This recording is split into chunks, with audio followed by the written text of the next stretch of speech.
I wish I could tell you there was a simpler way to say goodbye. That last words would be enough. That remembering would be enough.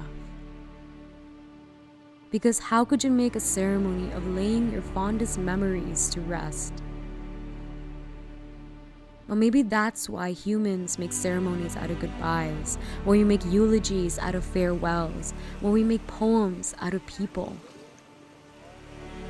It's here where we write the ones that we love the most in this world into re-existence, where in a place where saying goodbye does not feel enough. We take all that we have left in the void that they left behind and celebrate them into this endless ocean of eternity, into forever.